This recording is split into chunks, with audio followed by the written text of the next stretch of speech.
Esta será a última mensagem dessa série de exposições no livro de Ageu. Chegamos à última profecia registrada no livro desse profeta. Eu quero recapitular com você, brevemente, algumas coisas. O ano era o ano 520 antes de Cristo. Reino de Judá. Aquele povo recém-retornado do cativeiro babilônico.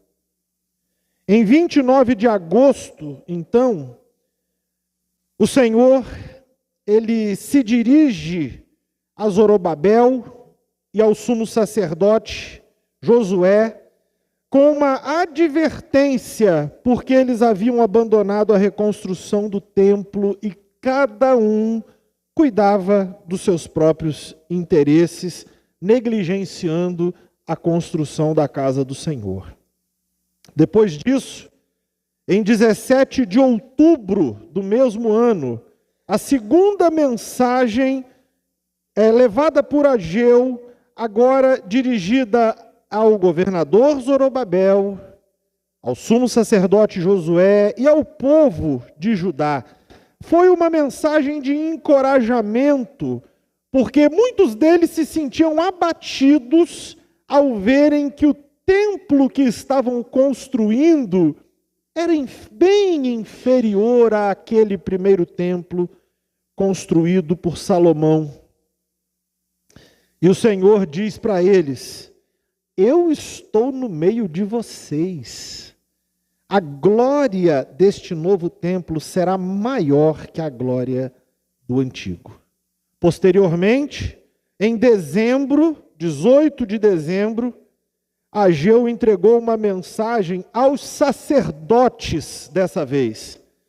Uma palavra de alerta, porque o que havia acontecido com o povo e todas as precariedades em que eles estavam vivendo era resultado de terem se tornado infiéis à aliança.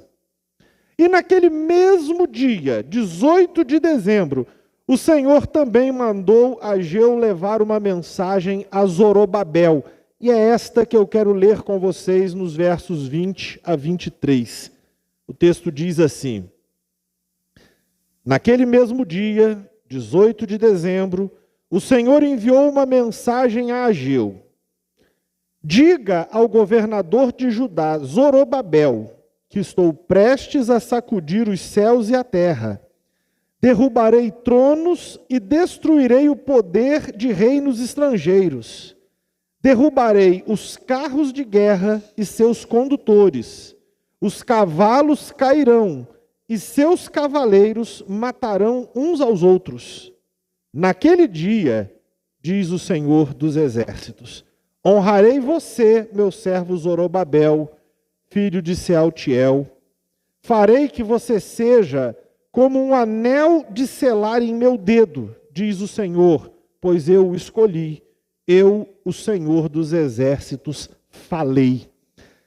Meus irmãos, para nós entendermos melhor esta mensagem que Ageu levou a Zorobabel, nós precisamos compreender um pouco melhor a história de Zorobabel.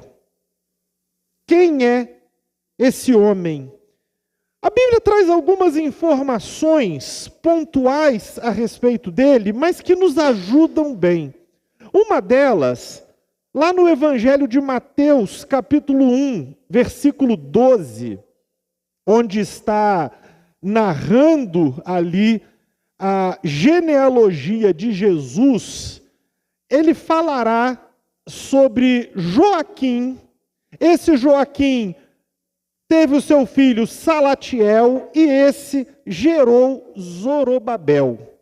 É interessante essa informação para nós, porque ele foi neto, portanto, desse Joaquim, citado aí nessa passagem.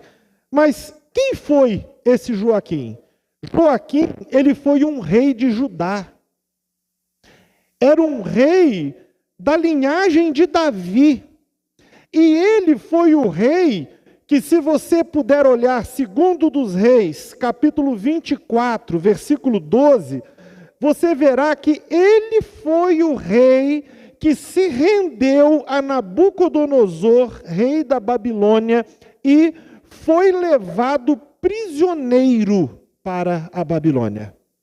O seu avô, então, foi o rei que lá no cerco que foi feito, a investida de Nabucodonosor contra a Babilônia, ele foi o rei que precisou render-se e foi levado, ele e sua família, para o cativeiro. Ser neto de Joaquim implica em nós entendermos que Zorobabel era, portanto, um herdeiro do trono. Ele estava nessa linha de sucessão ao trono.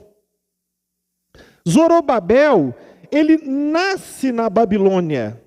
Ele nasce enquanto sua família, seu avô, seu pai, já estavam cativos na Babilônia. O seu próprio nome sugere isso. Nascido na Babilônia, ou uma semente da Babilônia.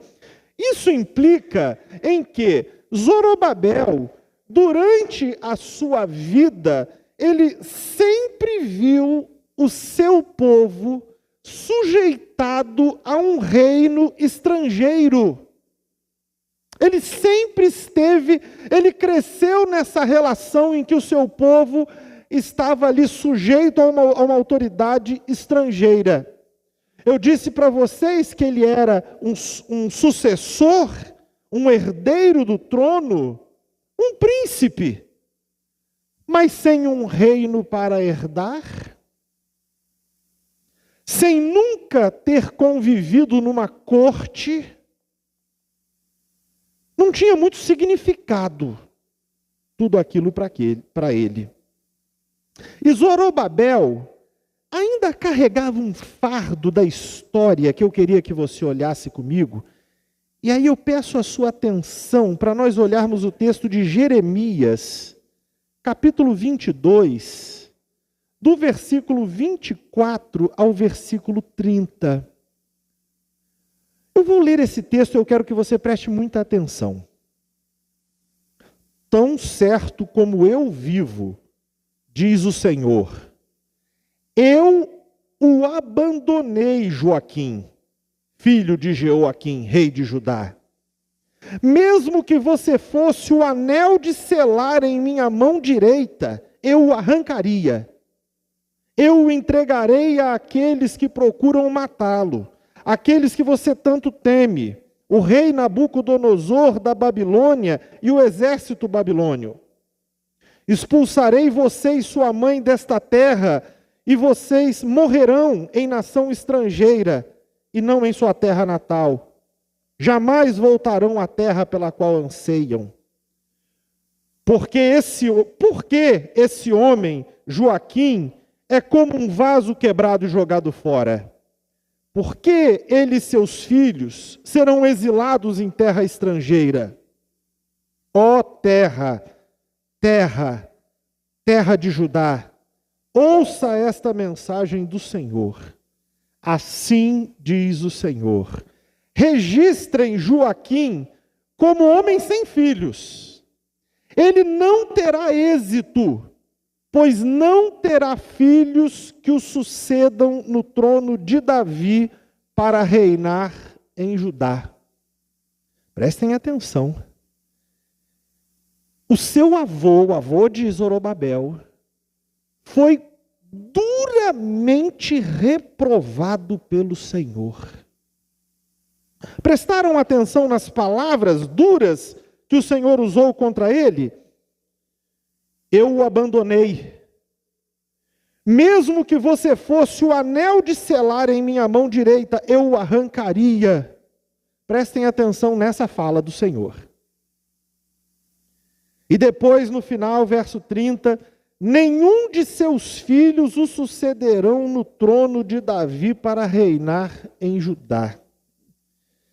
É duro, né, nós pensarmos nisso. Tanto Joaquim, bem como seus filhos, haviam sido reprovados por Deus para o reinado. Zorobabel cresce sob a sombra, o peso desse juízo do Senhor. Quando os persas derrotaram os babilônios, 70 anos depois, o Ciro, rei da Pérsia, autorizou que os cativos voltassem à Judéia, a região de Judá. E Zorobabel foi nomeado, então, governador. O livro de Esdras diz que ele foi esse líder civil daqueles que regressaram. Possivelmente, ele foi nomeado para essa posição por ser sucessor do trono. Possivelmente. Mas veja que foi feito tão somente um governador subserviente ao Império Persa. A autoridade de Zorobabel totalmente limitada. Foi por isso que, quando você ler o livro de Esdras, lá no capítulo 4, versos 21 a 24, você verá que, por ordem do rei Artaxerxes, a construção do templo foi paralisada. O rei lá emitiu uma ordem e diz: para tudo. E eles pararam. Foi somente no reinado de Dario, rei da Pérsia, como nós vemos no livro de Ageu, que eles tiveram autorização para reconstruir. Você pode notar, então, que Zorobabel era como que mantido em rédeas pelos persas. Não tinha autonomia. E o seu governo ali em Judá foi durante um período muito difícil. Zorobabel foi governador de Judá num tempo de muita dificuldade. Eles voltaram do cativeiro e estavam tentando reconstruir a identidade nacional. Imagine você, o que é voltar para uma terra 70 anos depois e tentar fazer aquilo funcionar de novo. Havia uma enorme oposição por parte dos povos que se instalaram na região durante o tempo em que eles ficaram fora, os samaritanos, que se instalaram, criaram suas cidades também, e não se agradavam de que uma comunidade de judeus se restabelecesse ali. Esse povo que voltou do exílio, volta não disposto a priorizar o Senhor e a construção do templo, e por isso estavam sendo disciplinados por Deus. A gente vê em Ageu que eles empobreciam, que houve escassez. Nada parecia caminhar bem ali no governo de Zorobabel. Até que Ageu lhes abriu os olhos para o erro. Havia também muito trabalho a ser feito, muita obra para administrar. A atuação de Zorobabel foi fundamental para que o templo fosse reconstruído. Não é difícil nós imaginarmos Zorobabel com os ombros pesados, sobrecarregadíssimo. E pelas palavras dessa última profecia, quero te ajudar a perceber isso, também com o coração pesado. Vamos atentar um pouco melhor para ela então, para esse texto de Ageu 2. Preste atenção comigo no versículo 21. Porque Deus enviou Ageu a Zorobabel com a seguinte mensagem: diga ao governador de Judá, Zorobabel, que estou prestes a sacudir os céus e a terra. Se você está com a memória em dia aí, você haverá de se lembrar que no capítulo 2, versículo 6, o Senhor já havia pronunciado palavras semelhantes. Em pouco tempo, sacudirei novamente os céus e a terra. E nós vimos que estas palavras estão ligadas ao futuro juízo de Deus sobre as nações. Talvez Zorobabel estivesse preocupado acerca de como estes eventos afetariam o povo que ele liderava. O Senhor disse: eu vou sacudir os céus e a terra. Será que Deus ainda tinha propósito para o seu povo? Porque tudo parecia tão difícil,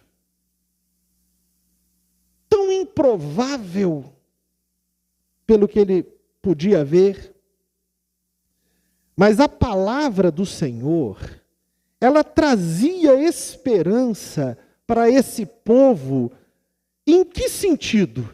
Olha o versículo de número 22. Lembre-se de que esse povo, durante 70 anos, e ainda naqueles dias de Zorobabel, esteve sujeito a uma potência estrangeira. E o Senhor, tendo dito: sacudirei os céus e a terra, no versículo 22, quando Deus sacudisse o céu e a terra, ele também derrubaria tronos e destruiria o poder de reinos estrangeiros. Essa palavra do Senhor a Zorobabel e ao povo de Judá era para dizer para eles assim: tudo isso que hoje oprime vocês, isso será destruído no dia em que eu sacudir os céus e a terra. Aqueles exércitos dos povos que os dominavam eram muito poderosos, temidos, com inúmeros carros de guerra, cavaleiros com seus cavalos fortes, velozes. Mas o Senhor diz: eu vou derrubar os carros de guerra e seus condutores. Os cavalos cairão e seus cavaleiros matarão uns aos outros. O Senhor está dizendo: todo o poder desses reinos será destruído. E é interessante nós ligarmos a isso um sonho que Nabucodonosor, que era o rei da Babilônia, o povo que os oprimia, Nabucodonosor teve um sonho muito interessante. Eu queria que você me acompanhasse ao livro de Daniel, capítulo 2.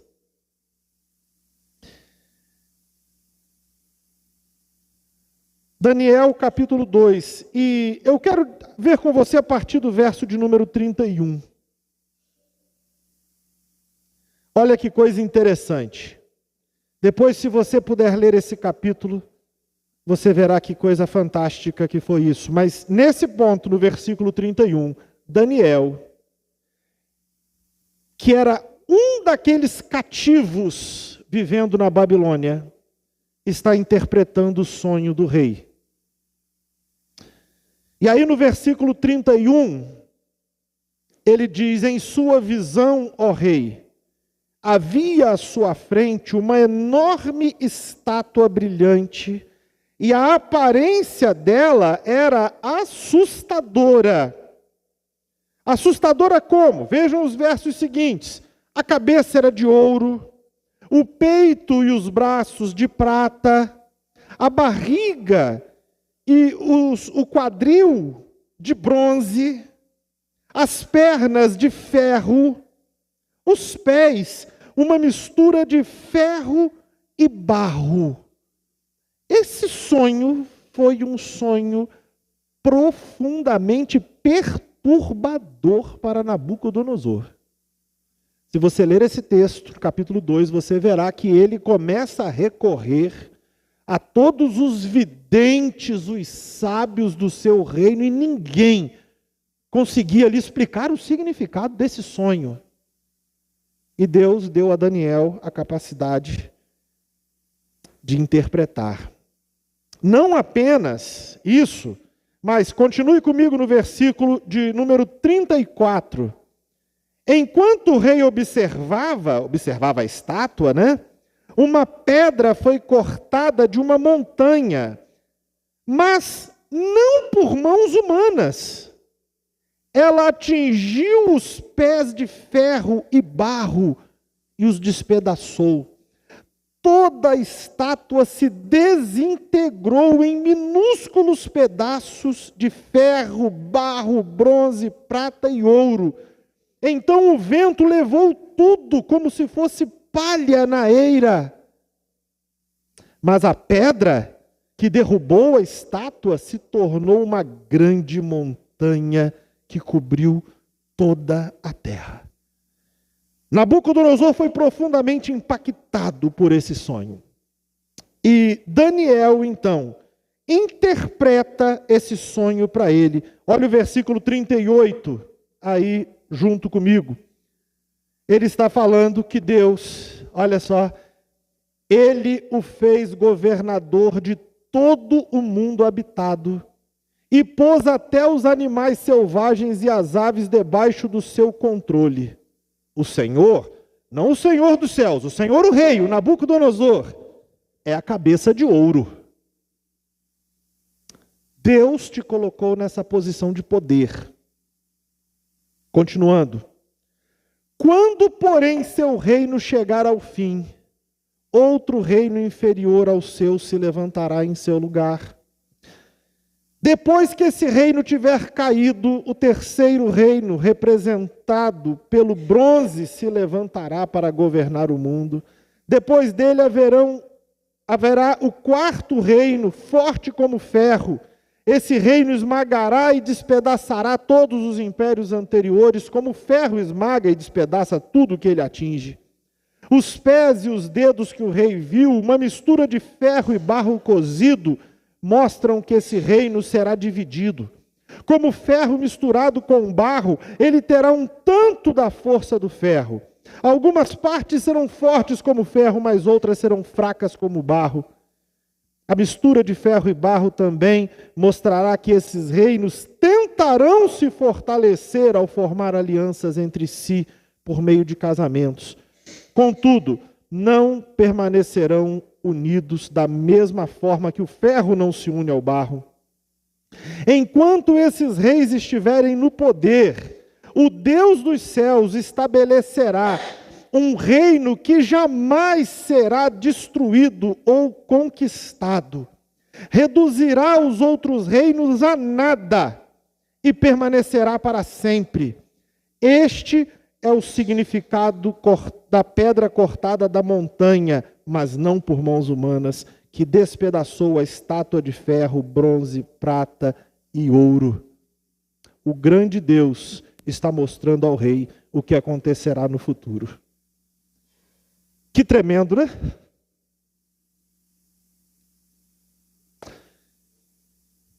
Daniel profetiza isso anos antes. Enquanto estava na Babilônia, não profetiza, veja, é uma profecia, mas mediante a interpretação de um sonho do rei. E o Senhor agora está reafirmando para Zorobabel tudo isso que você vê hoje. Todos esses poderes que você vê hoje que oprime reinos fortes.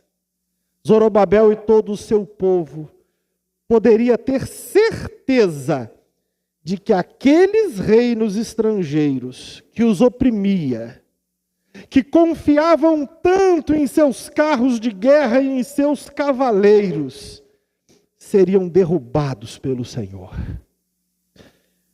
O Senhor julgará os perversos e opressores e estabelecerá o seu reino que não pode ser conquistado. Então o Senhor traz essa perspectiva para Zorobabel. E essa palavra que o Senhor traz a Zorobabel resgata para ele o entendimento, para ele, para o seu povo, de que o propósito de Deus em relação ao seu povo permanecia. Naquele dia, no dia da intervenção do Senhor na história, diz esse texto que, versículo 23, ele diz: honrarei você, meu servo Zorobabel. Ageu 2, 23. Você será honrado. Farei com que você seja como um anel de selar em meu dedo, pois eu o escolhi. E é muito interessante nós lembrarmos que frase semelhante foi dita como uma sentença condenatória contra Joaquim, o avô de Zorobabel. Foi dito a ele: um rei mau, perverso. E Deus diz para ele: ainda que você fosse como o anel de selar em minha mão direita, eu arrancaria você. O anel de selar era um símbolo de autoridade, de representatividade. Mas o Senhor disse para Joaquim naquele dia: ainda que você fosse, eu te arrancaria. O Senhor disse para Joaquim lá atrás: nenhum filho teu sentará no trono.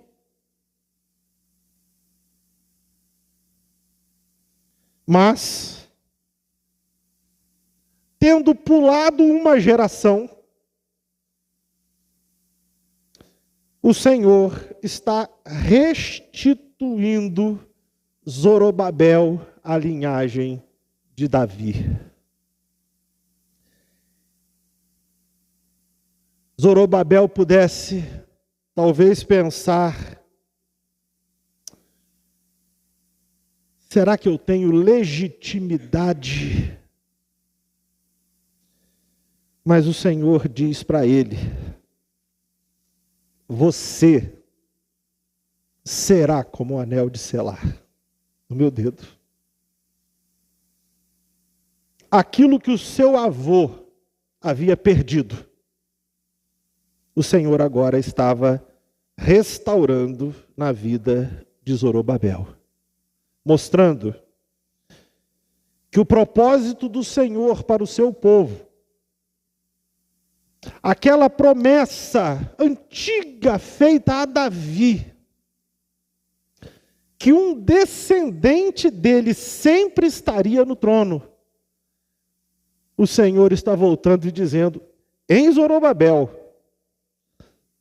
não me esqueci de nada.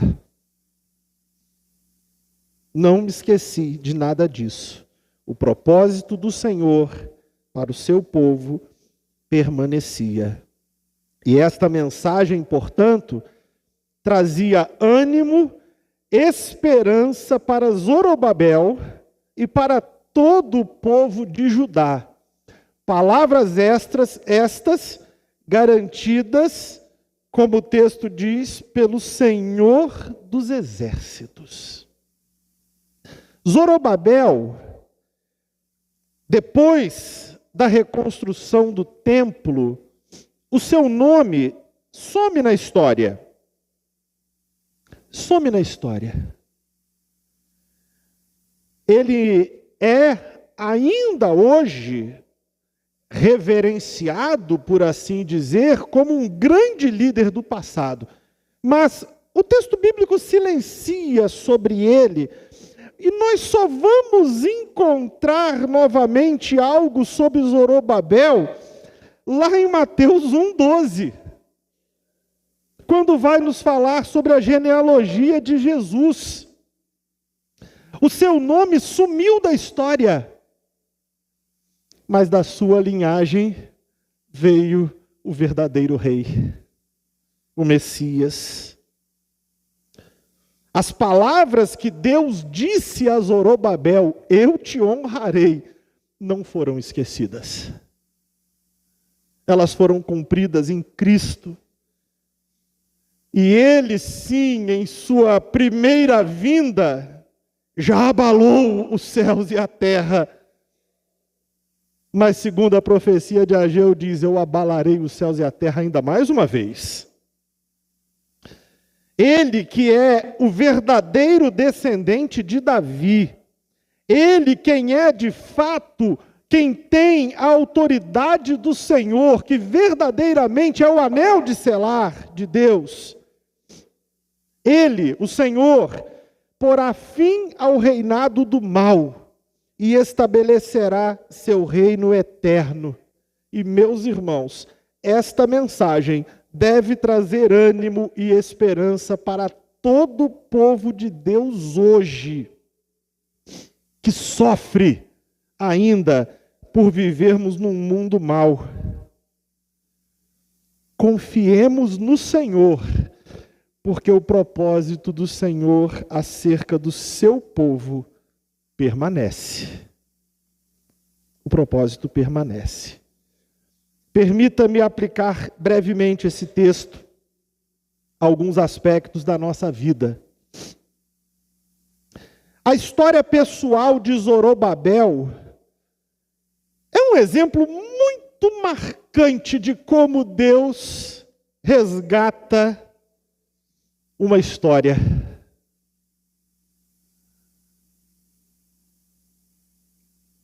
A gente começou esse culto lendo o salmista dizendo assim, o Senhor levanta quem está no pó